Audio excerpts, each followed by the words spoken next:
So ఎమ్మెల్యేలు ఎమ్మెల్సీలు అందరికీ కూడా కలిపి ఆట విడిపోనే ఒక కార్యక్రమాన్ని అయితే శ్రీకారం చుట్టారు. మరి లాస్ట్ టైం అయితే చాలా సూపర్ హిట్ అయింది. ఈసారి కూడా అంతే సూపర్ హిట్గా ముందుకు వెళ్తుంది. ప్రతి ఒక్కరు కూడా చాలా ఇంట్రెస్టింగ్గా ఇన్వాల్వ్ అయ్యి గేమ్స్ అన్ని కూడా ఆడుతూ ఉన్నారు.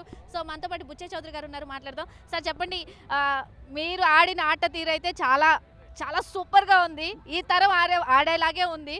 సో మీరు చాలా మందికి ఇన్స్పిరేషన్. ఇందులో పార్టిసిపేట్ చేయడం ఎలా అనిపిస్తుంది? చాలా ఆనందంగా ఉందమ్మా. రాష్ట్రంలో క్రీడలను ప్రోత్సహించడం కోసం ఆనాడు రామారావు గారు ప్రారంభించిన క్రీడలకు శాసనసభ్యులకి రాజకీయ ప్రతినిధులు కూడా క్రీడల పోటీ నిర్వహించి ప్రజలకి ఆనందం కలిగించడం లక్ష్యం.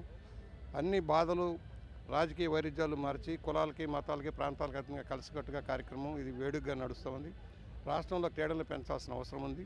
గతంలో చంద్రబాబు గారి నాయకత్వంలో అనేక క్రీడా ప్రాంగణాలు నిర్మించి హైదరాబాద్ని ఒక కేంద్రంగా చేసి అనేక అంతర్జాతీయ క్రీడలు కూడా నిర్వహించారు. అలాగే అనేక మంది కళాకారులు కూడా క్రీడాకారులను తయారు చేసిన చరిత్ర మనకుంది. మళ్ళీ ఆంధ్రప్రదేశ్లో కూడా మళ్ళీ అందరూ కూడా తయారయ్యి ఇవాళ క్రీడల్లో కూడా అద్వితీయమైన ప్రదర్శన. ఐటీలో మనం ముందున్నాం, రేపు క్రీడల్లో కూడా ముందుండాలని లక్ష్యంగా ముందుకెళ్తున్నాం. చాలా ఆనందంగా ఉంది. ఈ వయసులో కూడా యువకులకు మార్గదర్శకం వహించేలాగా కార్యక్రమం వెళ్ళటం మాకు చాలా ఆనందం. చిన్ననాటి నుండి మీకు ఏ గేమ్ అంటే ఇష్టం సార్? నేను వాలీబాల్ ఆడేవాడిని, కబడ్డీ ఆడేవాడిని, ఖోఖో ఆడేవాడిని. ఇవన్నీ ఆటలో బాగా చక్కగా ఉండేవాళ్ళం. ఇవాళ వయసు పెద్ద అయింది కదా, ఇంకా ప్రాక్టీస్ ఉంటే ఇంకా బాగా ఉండొచ్చు. సో ప్రెసెంట్ మీ ఏజ్లో ఇంతమందికి కాంపిటీషన్ ఇవ్వడం ఎలా అనిపిస్తుంది? చాలా ఆనందంగా ఉంది. చిన్నవాళ్ళతో నేను పరిగెత్తా ఉన్నాను.